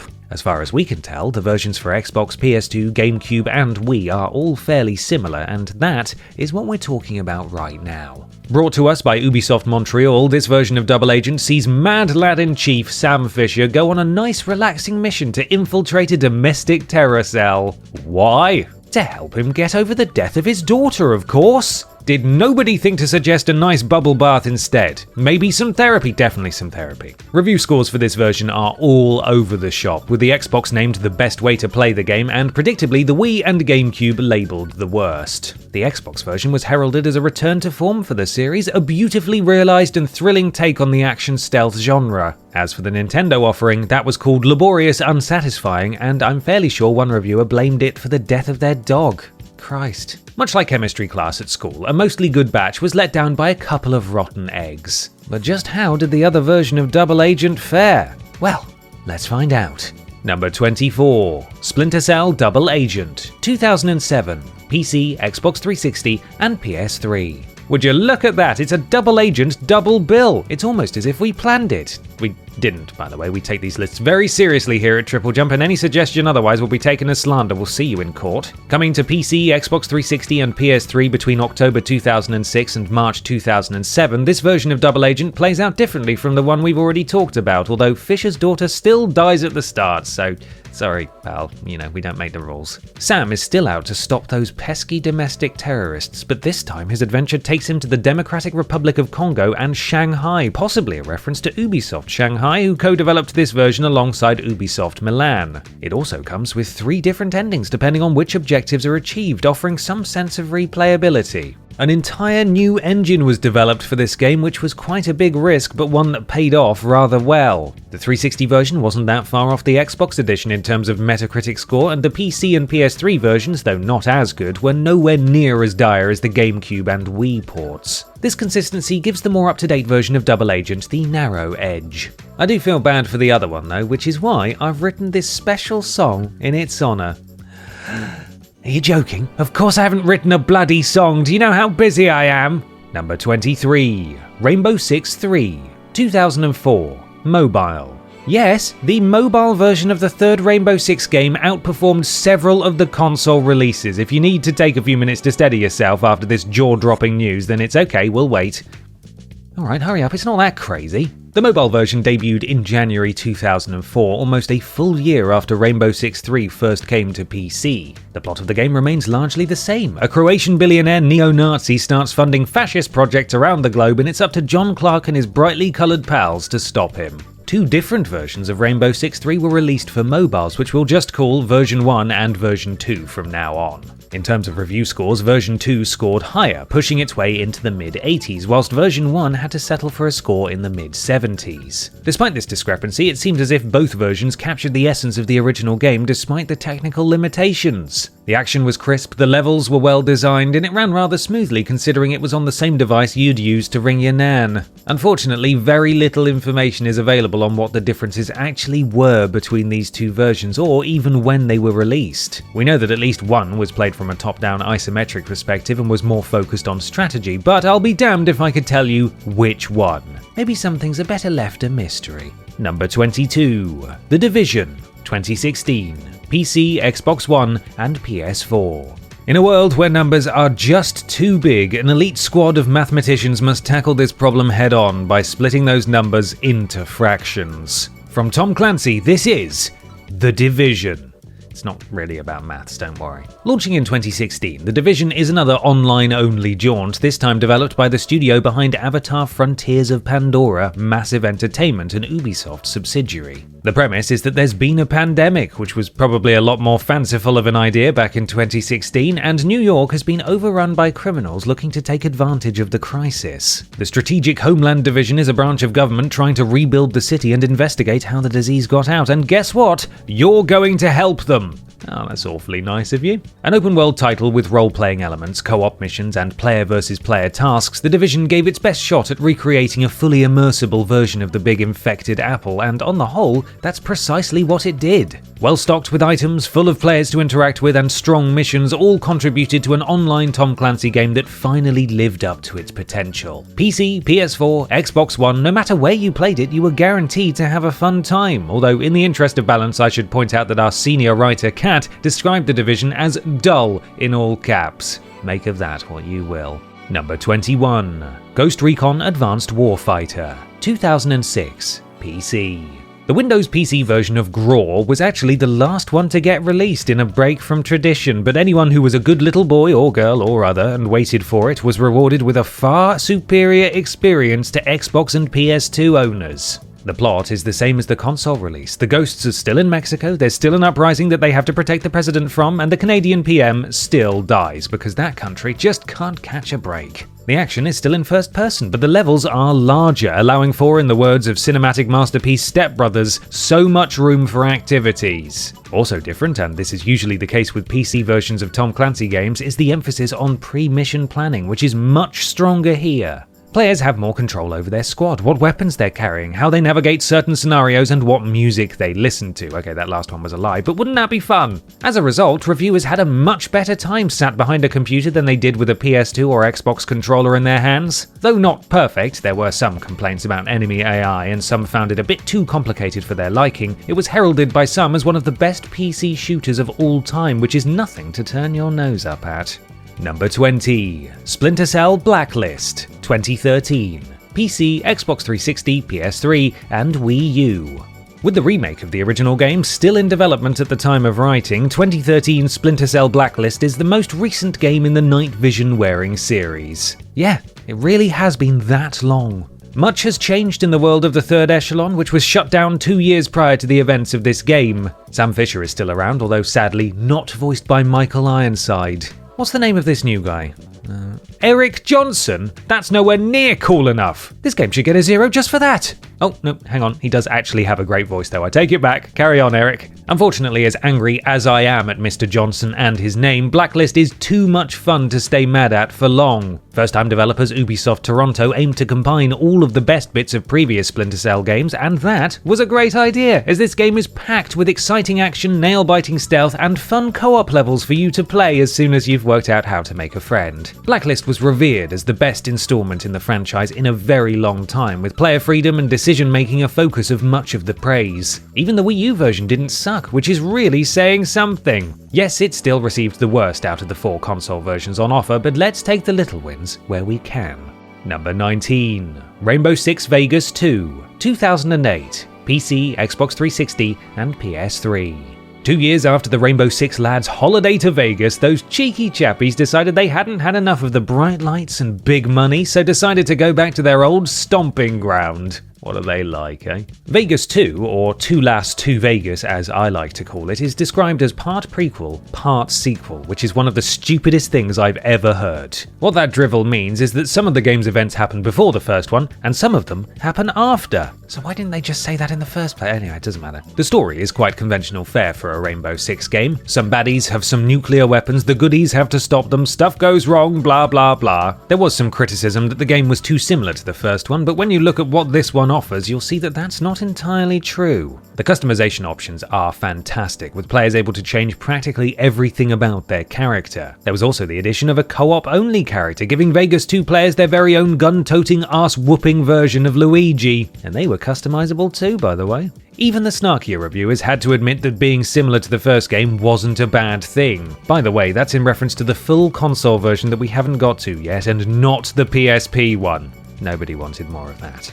Number 18. Ghost Recon 2, 2004. Xbox. Remember those horrible PlayStation 2 and GameCube versions of Ghost Recon 2 we talked about earlier? Well, rejoice, because now we get to talk about a version of the game that people actually liked. Releasing on the same day as the PlayStation model in Europe, but a couple of weeks earlier in North America, the Xbox build of Ghost Recon 2 was a completely different story, figuratively and literally. A different plot picks up where the other versions left off, with the team facing a resurgence of the Korean nationalist threat, all leading to a final showdown atop a massive dam. As we've seen across this list already, Tom Clancy games just seem to thrive on Microsoft hardware, and this one is no different. Whilst Sony and Nintendo had to put up with shabby, half-finished versions of this game, Bill Gates' box of wonderment got everything right. The crisp action, the tense feeling of a real firefight, and the pressures that come with organising a squad of soldiers to do your bidding. Ghost Recon 2 was served exceptionally well by the Xbox and vice versa, with the title showing off exactly what the system was all about. Though not the pinnacle of the series, this version of Ghost Recon 2 was what helped solidify the franchise as a shooter mainstay and ensured that it got more time and money to improve. Thank God the other two versions didn't kill it stone dead.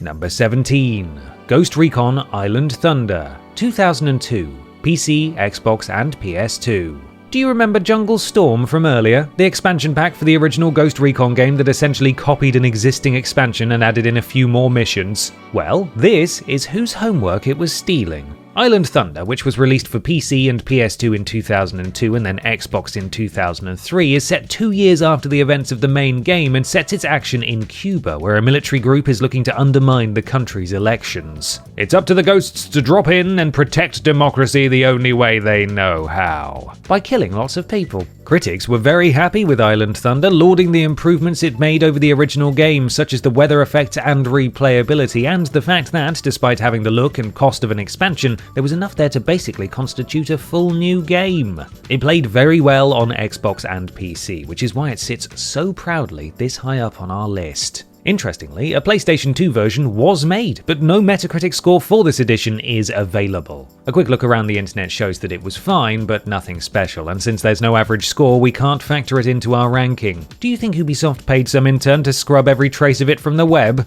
Because I do. Number 16. Ghost Recon Desert Siege, 2002, PC. Released just a few months before Island Thunder, Desert Siege is the first expansion pack for the original Ghost Recon game and, according to our calculations, the best one. In other words, the expansions got worse the longer they went on. God, that's depressing. Set only a year or so after the fictional Russo-Georgian War, a conflict has now arisen in Africa between the nations of Ethiopia and Eritrea. The ghosts get involved in order to maintain peace in the area because it's the right thing to do. Oh wait, they're only helping out because the war is affecting international shipping lanes again. Depressing. Available only on PC as a separate purchase, although it was also an unlockable campaign in the PS2 version of the first game, Desert Siege went down a treat among Ghost Recon fans, many of whom saw it as a must-have if you owned the standard game. The multi-layered mission editor was praised, as was the value for money, and multiplayer users also got more bang for their buck as the add-on introduced new desert-themed maps. The fact that Desert Siege and Island Thunder were only released on Xbox and PC definitely helped their case, as they weren't weighed down by subpar ports like their originals. Of course, neither of them would make sense without Ghost Recon, but as overall individual expansions, they come out on top, hands down. Number 15. The Division 2, 2019. PC, Xbox One, PS4, and Stadia. We could do another maths joke here, but it's been a long list, and maths makes me tired, so let's just skip all that and get straight into talking about the game, shall we? The Division 2 came along 3 years after its older namesake, moving the action away from New York City and into the nation's capital of Washington, D.C. This time, a different genetically engineered disease had been unleashed, and the Strategic Homeland Division are once again called in to sort things out. Honestly, the world of the Division sounds like an absolute nightmare. Though it probably helps to have played the first game, the Division 2 still works as a standalone experience. The title has shifted over 10 million copies worldwide, which sounds like a lot, but according to Ubisoft, was well below expectations. What more do you people want, my god? One way in which the sequel outperforms the original is by way of review scores, with critics being very positive towards the title. Gameplay, graphics, story, environments, soundtrack, loot systems, all of these areas and more were seen as improvements over the first Division, with the only divisive element being the endgame, which some critics loved and others were less keen on. With a spin-off called Resurgence set to be released soon and 2 more games in the works, The Division looks set to be Tom Clancy's next big moneymaker. But for now, there are just 2 games in the series, and both of them, as you've seen, are really quite good. Number 14, Ghost Recon 2 Summit Strike, 2005, Xbox. The first Ghost Recon game received 3 different expansions, so it's only fair the sequel got some too. There's only one of these though, but it's so good that nobody really minds. Summit Strike dropped a year or so after Ghost Recon 2 and transports the titular unit to the Middle East, where they have to deal with an arms dealer selling old Soviet weaponry to some very shady individuals. As well as this, owners of Summit Strike could also indulge in 24 new multiplayer maps and a brand new game mode called Heli Hunt. I would have preferred a mode called Deli Hunt, where your job is to track down cured meats and nice cheeses, but we can't have everything, I suppose. Critics noted how much harder this expansion was than the original game, which divided players depending on their tastes, but overall they liked what they saw. They particularly enjoyed the much larger maps and how they affected players' decision-making, taking the tactical elements of the game to whole new levels. New missions, updated graphics, and the aforementioned multiplayer also went down well, although not as well as a nice slab of smoked ham would have. Sorry, where was I? Oh yeah, the game. It was a roaring success, possibly because it was only released on the Xbox. If Summit Strike had been on GameCube as well, things may have gone totally differently. Number 13, Rainbow Six, 1998, PC. Here we are, folks, the very first version of the very first game in the official Tom Clancy lineage, the original Rainbow Six for the PC. We've come a long way, but we're finally here. You know, I think I might even cry. The Phoenix eco-terrorist group have been causing all kinds of problems, and it's up to the newly formed Rainbow Group, a name that comes from Desmond Tutu's Rainbow Nation quote, meaning a group of people from various different backgrounds harmoniously coexisting, to swoop into action and stop them in their evil tracks towards trying to save the planet. Wait a second, that doesn't sound right. Well, it turns out that these tree huggers have gotten a hold of a highly contagious, highly lethal strain of the Ebola virus, and are planning on releasing it at the 2000 Sydney Olympics. Alright guys, I mean, none of us enjoy having to watch the dressage, but that's a bit of an extreme response, don't you think? So many future games across the Tom Clancy range, Rainbow Six or otherwise, owe a debt to this one right here. It was a revelation at the time, a true breakthrough in realistic, tension-generating warfare simulation with a killer multiplayer offering to boot. There's a reason why Rainbow Six has spawned so many sequels and spin-offs since its debut. It's just that damn good. If you do ever want to go back and experience this innovator for yourself, then PC is absolutely your best bet. Number 12, Splinter Cell Conviction. 2010, PC and Xbox 360. We've already spoken about the mobile version of this game a while ago, so now it's time to talk about the definitive edition, the full Monty, the big cheese, the Godfather, Sorry, I'm thinking about cheese again now. What was I saying? As well as the main portion of the game, which follows Sam Fisher as he investigates the circumstances surrounding his daughter's death, Splinter Cell Conviction features a prologue which can be accessed via the game's multiplayer. Here, 2 players take control of an American and Russian secret agent, respectively, on a mission to prevent the black market sale of nuclear warheads. I would tell you more about these people, but spoiler alert, neither of them make it past this mission. So I'd just be wasting everybody's time. Not everyone was thrilled with Conviction, as there were complaints about the length of its single-player campaign and how it featured less stealth than previous Splinter Cell titles, but on the whole, fans were very keen on this new entry. The graphics looked fantastic, the story was dark and gripping, offering Fisher some serious character development, and whilst the gameplay wasn't what everyone had come to expect, it was still utterly thrilling. The PC and Xbox 360 versions of Splinter Cell Conviction are among the best the subseries has to offer. If you've only played it on mobile then, you've done yourself a serious disservice. Number 11. Black Arrow, 2004, Xbox. Along with Tamagotchis and new metal, Xbox Live was absolutely massive in the early 2000s, and the visionaries over at Tom Clancy Inc. were desperate to get in on the action. Their answer was Black Arrow, an Xbox-exclusive expansion of Rainbow Six 3 designed solely to take advantage of Microsoft's blossoming online service. This sounds like a bit of a paper-thin idea, but you know what? It actually worked. Black Arrow, which served as something of a sequel to the main game, was developed by UbiSoft Milan and came equipped with a brand new storyline about some evil terrorists trying to create their own country. But that's not what anyone was interested in. They'd come for the two new online multiplayer modes, which had badass names, Retrieval and Total Conquest. The game fully lived up to its brief, offering clan matches and voice communication for players online, as well as team lobbies where attacks could be planned out in advance, much like in previous Rainbow Six single-player games. The new modes were addictive, several issues with the base title had been fixed, and the storyline also received praise, and that was just tacked on at the last minute. Some reviewers even said that players should trade in their copies of Rainbow Six in favour of this title. And if that's not high praise for what could have so easily been just a cash grab, then I don't know what is. Number 10. Rainbow Six 3 Raven Shield, 2003, PC.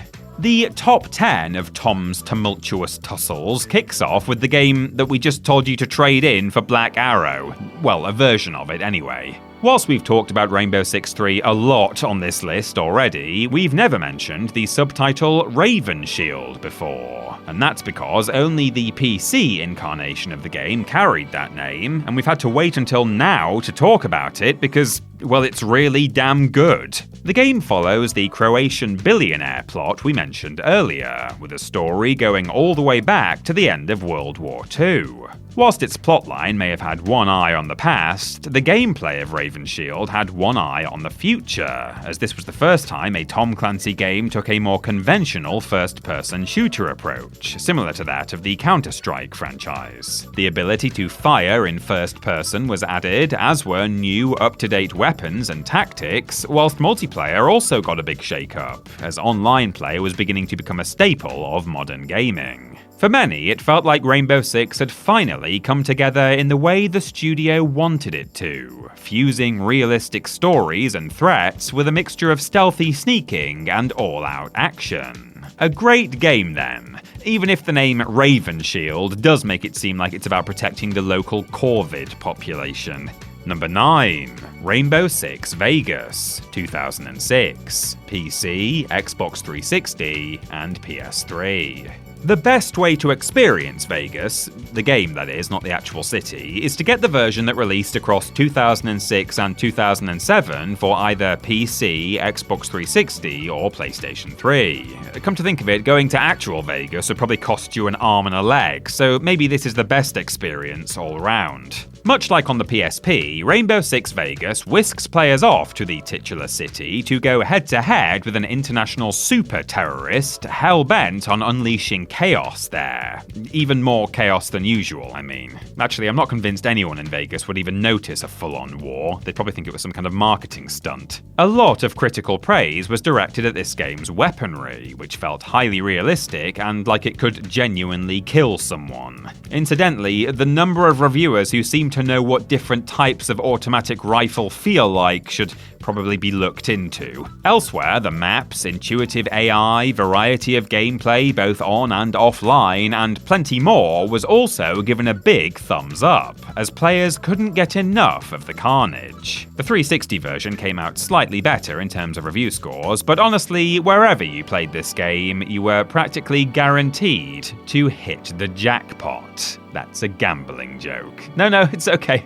Hold your applause. Number 8. Ghost Recon Advanced Warfighter 2, 2007, Xbox 360 and PS3. We've had it on PSP, we've had it on PC, and now it's time for the ultimate way to play Ghost Recon Advanced Warfighter 2. The game came to Xbox 360 first in March 2007, with the PS3 version following later in the year in August, and thankfully, it was worth the wait. Rebellion continues to rage across Mexico following the events of the previous game, with the proceedings here taking place mostly in the state of Chihuahua, which I believe is just north of Jack Russell and to the west of Shih Tzu. Is it a bit reductive doing a dog-related gag just because it's set in Chihuahua? Probably. In fact, you could say it's in poor taste.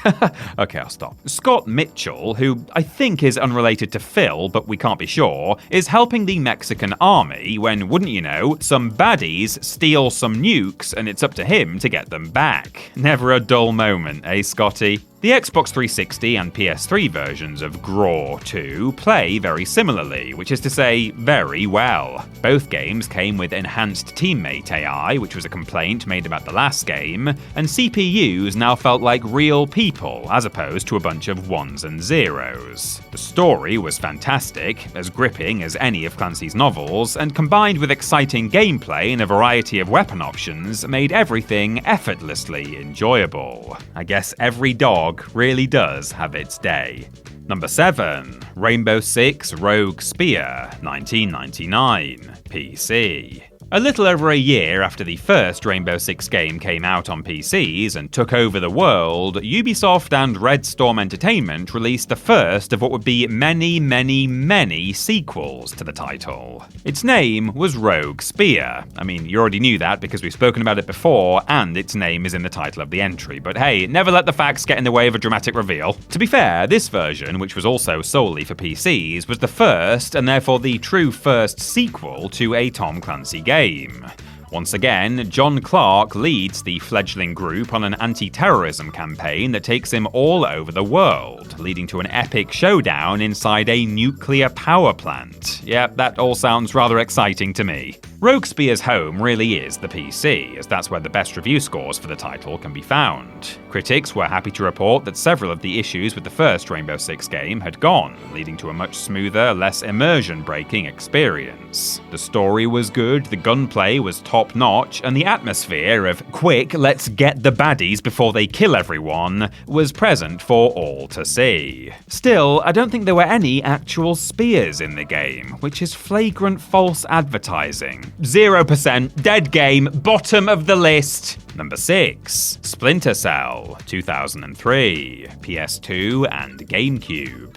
Okay, settle in and get used to hearing about the first Splinter Cell game a lot over the next few entries, because it reviewed incredibly well on practically every piece of hardware it was released on. In the spring of 2003, the game was ported over to PlayStation 2 and GameCube consoles after doing extremely well as an Xbox and PC title. Now, anyone who's been keeping a close eye on this list will know that these two consoles haven't historically done well with Tom Clancy games, often sinking the other scores of very deserving games. Thankfully, that's not the case here, as Splinter Cell thrived in the houses of Sony and Nintendo. Though close enough to be clumped together on this list, there were actually some subtle differences between the two cuts. The PS2 version had an exclusive level and contained bonus behind-the-scenes features elsewhere on the disc. As for the GameCube, that could be connected to a Game Boy Advance via a link cable, allowing players to make use of a new sticky bomb weapon with the GBA acting as the detonator. Now that is a way more interesting use of the cable than all those stinky Pokemon games. The new features, combined with the fact that the base game was exceptional, appealed to reviewers, who were a lot kinder to these versions than they would be to other ports. The PS2 comes out just ahead when you crunch the numbers, but I'm equally proud of both of them. Get the camera, this one is going right on the fridge. Number 5. Splinter Cell Pandora Tomorrow, 2004, PC, Xbox, PS2, and GameCube. Oh look, we can make our stupid Pandora joke again. What? What do you mean you've obtained legal documents to prevent me from doing so? That is an outrage. Well, anyway, whilst my lawyers look into that, I'm gonna sue you so hard. Let's talk about this game the way God intended, on the PC, original Xbox, PS2, and GameCube.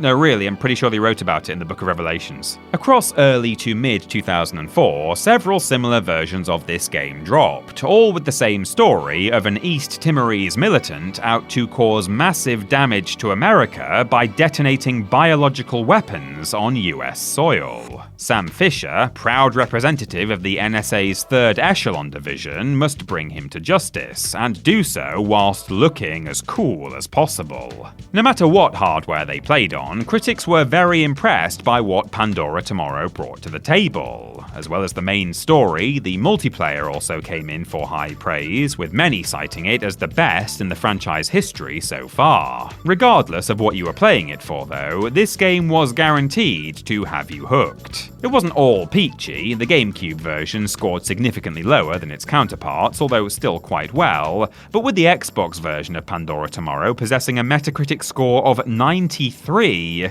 there was no way we couldn't put it this high up the list. Number 4. Splinter Cell, 2003, mobile. We don't usually count mobile games when we do these big lists, but we made an exception for this one. We mainly did so to make the list longer so we could get more of that sweet, sweet ad revenue, but it's also afforded us the chance to talk about the mobile version of the first Splinter Cell, which, simply put, is an astonishing feat. Releasing worldwide on March 3rd, 2003, Splinter Cell for mobiles was developed by Gameloft and is a side-scrolling adventure with severely pixelated graphics. But come on, this was a mobile game from 2003, so just be grateful there were any pixels at all. Reviewers simply could not believe how much of the console experience had been recreated on such an inferior device, which might explain why the scores for this game are so astronomically high. A Metacritic rating doesn't exist, but on Game Rankings, the mobile edition of Splinter Cell has a whopping 90.5%. That's higher than the game scored on GameCube, PS2, and even PC. What the hell is happening here? Though detailed reviews of this build are hard to find on the internet, we couldn't ignore such a monumental number. There's every chance that if played today, this game would be left out of the building, but for the time it was released and for the hardware it was released on, Splinter Cell on mobile phones was truly special. Number 3. Ghost Recon Advanced Warfighter, 2006, Xbox 360. Being the highest scoring edition of any Advanced Warfighter game, you could say that this version has just won World Gr 1. No, you couldn't say that. I certainly shouldn't have done. The very first title to bear the Ghost Recon Advanced Warfighter name, this version was released for the Xbox 360 in 2006 and was an immediate hit. It sold 800,000 copies on the system, around half of the overall sales for the game, and broke the record for the fastest-selling 360 title of all time upon its release. Clearly, the Tom Clancy brand name had worked, but would the game live up to the hype? Short answer, yes. Scott Mitchell's Mexican escapades, which eventually result in a skirmish over the president's nuclear launch codes, enthralled Xbox owners who were able to get the most out of the game. Reviewers cited it as reason enough to own the console, and the most revolutionary Xbox game since the first Halo, a comparison not to be taken lightly. It won Best Game at the British Academy Video Game Awards in 2006, beating out the legendary Dr. Kawashima's Brain Training in the same category, and ended up with a score of 90 on Metacritic, signalling universal acclaim from the gaming community. The first Gr game truly is a work of art, one that was absolutely deserving of a far better pun than the one that kicked off this entry. I'd just like to apologise for that. Number 2. Splinter Cell Chaos Theory, 2005. PC, Xbox, PS2, and GameCube. Narrowly missing out on the top spot is the PC and home console build of the third Splinter Cell game, Chaos Theory, which came out in either March or April of 2005, depending on which version you got. Sam Fisher is once again plunged headfirst into a world of political tensions and military force, when tensions between the two Koreas boil over and threaten to pull the US into a full-scale war. Alongside these global repercussions, Fisher's emotions are also tested. As it turns out, he has a connection to the mysterious group orchestrating the conflict. Don't you just hate it when work mixes with your personal life? Ooh. As well as this soap opera storyline, think EastEnders but with more ground-to-air missiles and fewer Mitchells than your typical Tom Clancy game, Chaos Theory also offered the most advanced stealth mechanics in the series thus far, including a bar that measured how much noise Fisher was making. AI capabilities were also enhanced, leading to a greater challenge across the game, and the addition of a combat knife to Sam's arsenal opened a whole new world of melee attacks. Both the PC and Xbox versions of Chaos Theory scored above 90% on Metacritic, and whilst the other two were much lower, such a feat was impossible to ignore. Had the PS2 and GameCube versions not existed, then maybe it would have been number one. But in the end, you just can't beat the original. Right, Ben? Number 1. Splinter Cell, 2002/2003, PC and Xbox. The first time players would have ever met the third echelon, Sam Fisher, or Michael Ironside and his sexy, sexy voice would have likely been through either the PC or Xbox incarnations of the first Splinter Cell game. With tensions high in the nation of Georgia, it's up to Fisher to drop into the country, rescue some kidnapped CIA operatives, and do his bit for democracy. His bit, by the way, amounts to shooting, stabbing, and all-round thuggery, but you know, every little helps. All the success that has surrounded the Splinter Cell brand came from this one juggernaut of a game. Critics were blown away when it first came out. Its attention to detail, focus on stealth, captivating graphics and sound design, wide selection of weapons and gadgets, and overall the fact that, simply put, it felt like no other game around at the time. It got many perfect reviews, with the PC version receiving a 91% average on Metacritic and the Xbox One scoring a staggering 93%. That version is still regarded as one of the best games ever produced for the original Microsoft console, and was a large part of why it was even able to survive its turbulent first few years. For many, Splinter Cell is not only the definitive Tom Clancy game, but the definitive stealth-based shooter of any kind. There's no rose tinting on our night vision goggles either. It really was as amazing as we all remember it.